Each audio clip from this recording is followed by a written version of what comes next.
Monday, the 18th May 2025, I received intelligence reports that President William Ruto had ordered that I be dealt with once and for all. And since the goons sponsored by the state on several occasions had failed, police and other state security agencies had to come in.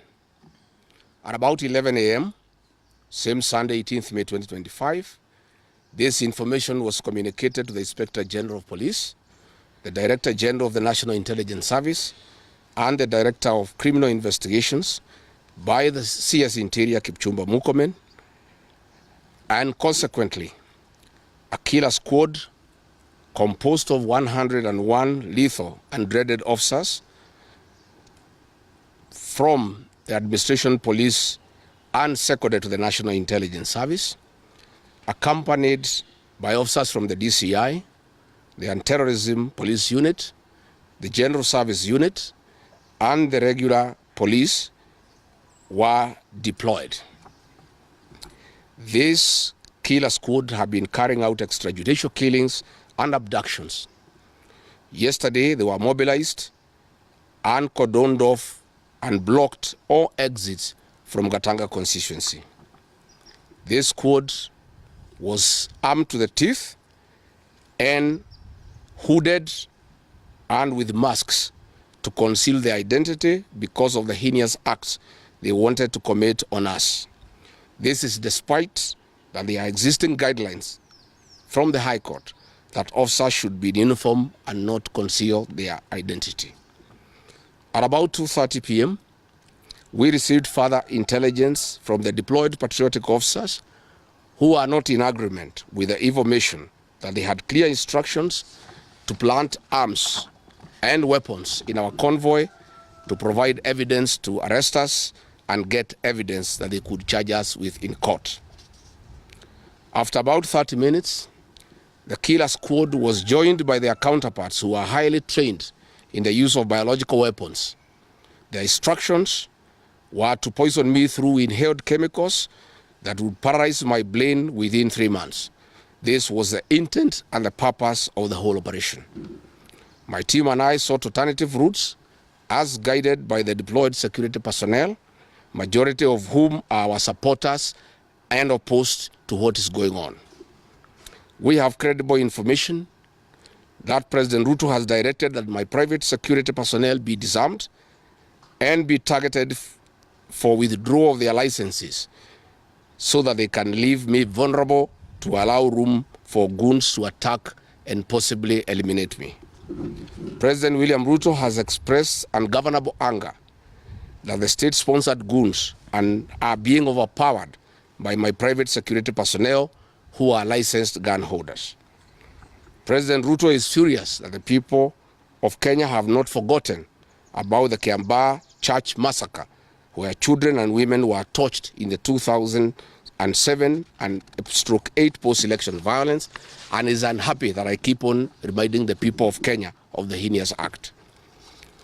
I want to say that although Kenyans forgive each other, they cannot forget this, and there is nothing the president can do about it. The president was also utterly livid that I exposed his grabbing of 5-acre piece of land inside Gong Forest, where he intends to put a private hotel. About my statement on post-election violence, this was a precautionary statement and not incitement. It is based on historical facts and past electoral experiences of 1992, 1997 and 2007 controversial elections, that we must have a free and fair election in 2027. It is my civic duty as a leader to remind IEBC, all agencies and institutions charged with election management, that they must deliver free, fair, verifiable and credible election. I have heard the CS Interior and other pretenders to the throne claim that they will not allow political violence. I urge them to walk the talk. Since November 2024, political violence of great magnitude has been meted on me, my family and my supporters. Not a single case has been prosecuted. For instance, on 28th November 2024, at a solemn funeral service in Limuru, Kiambu County, I was attacked by organized criminal gangs and a police escort.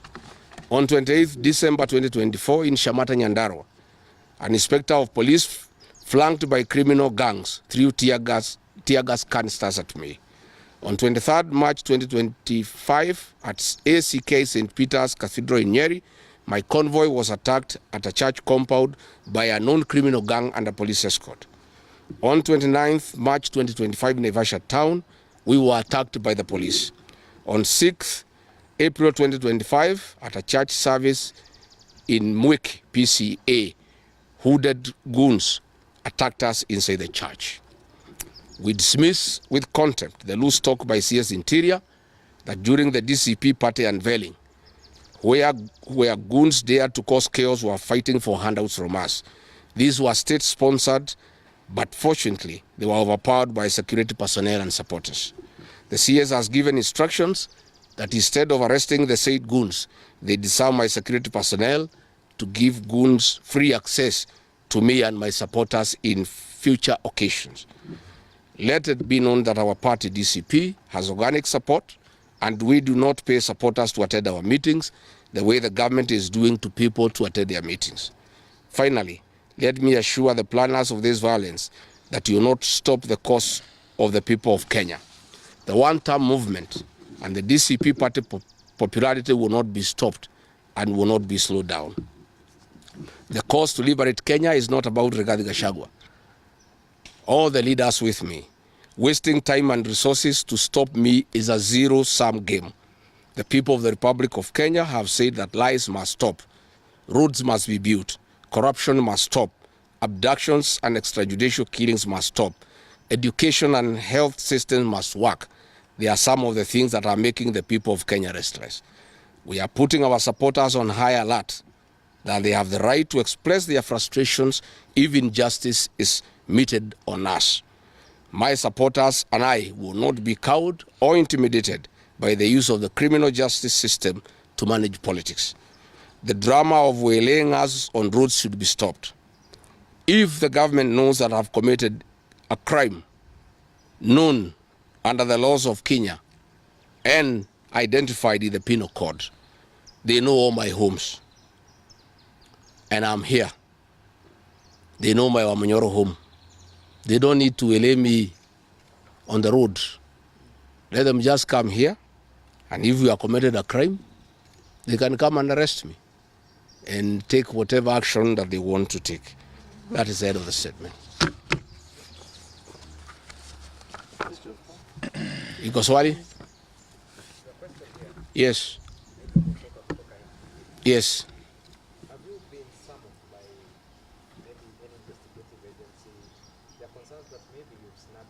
I have not been summoned by anybody, and I'm waiting if there is any summon. What happened is that they wanted to plant weapons in my convoy, and they wanted to use chemicals so that they can paralyze our brain the way they did to Kenneth Matiba. And that is why we had to take an alternative route to get here. I would have wished they came here instead of wailing us on the road and using those dreaded criminals who are responsible for abductions and extrajudicial killings. And that squad works under the Director General of the National Intelligence Service. It's 101 officers who are recruited from the administration police, and they have been given special training by the National Intelligence Service, and they are responsible for the abductions and extrajudicial killings. And that is the squad that had been planned yesterday and mobilized so that they can incapacitate me and my people. Yes. Thank you so much. My name is Seth Olale from Have you reported the latest incident towards threats to your life? Report to who? These are the same people who want to kill me. How do you report to the people who are planning to poison your mind so that the brain can be paralyzed and then you become a vegetable? I cannot report. And I wrote to the Inspector General of Police and the Director of Criminal Investigations. Instead of answering the issues I had raised, told me to report to the next police station. Yet all these things have happened under the cover of the police. So it is useless to go and report to the police. That is why I'm talking to the people of Kenya, so that if anything happens to me, President William Ruto must be held accountable. And I want to say, when they hounded me out of office, I pleaded with my supporters to stay calm and express their displeasure by singing. That is no longer going to be the case. And my supporters have blamed me for not allowing them to stand up to intimidation and the wrong things that are being done against their leaders. Therefore, our supporters are on high alert, and they will be part of the leadership and ourselves who will be resisting impunity and intimidation by William Ruto and the government. Oh, yes. You've been on record in church in Gachagua yesterday saying you were misquoted. But in that particular show, you also had stating that should the elections be rigged in 2027, then it's going to be worse than how it was. I didn't say I was misquoted. I said the interpretation is wrong. People are not interpreting what I said correctly. Mine is a cautionary statement. And history is very important. During the finance bill of 2024, I did caution President William Ruto and the cabinet that it will bring problems because I listened to the people of Kenya. When a member of parliament from Rift Valley says that even if the votes are not enough, they will know how to manufacture them. When another leader from Rift Valley say they can rule for 24 years. These are the things that have put the people of Kenya on notice, and people are speaking. Yes. And as a responsible leader, I must caution IBC that the people of Kenya are saying, please don't try. And we are saying we must draw parallels from history. And all I was saying is that that has happened before in 2007, and it is possible it can happen now. And I was asking IBC to be patriotic enough to make sure they don't put the country into a crisis. That is all I did. I did not ask anybody to cause violence. I did not say people will fight each other. I just said, let's be careful. This has happened before, and it was bad. And from the way people are speaking, it could be worse. That is all I said. Enough. Yes, Waweru. On allegations of being, could you or any members of your security detail be armed beyond what security officers will return to as normal? No, I am a licensed firearm holder. I've been licensed as a firearm holder from 1995. Officers who helped me are licensed firearm holders within the provisions of the law. We don't carry any illegal weapons. In this country, civilians are allowed to have firearms. And since the government withdrew security around me, and there has been so many attacks against me, it was my responsibility to put up a team of civilian firearm holders to escort me around. And there is nothing that is illegal, and there is nothing that is wrong. Tumesikizana? Asanteni sana.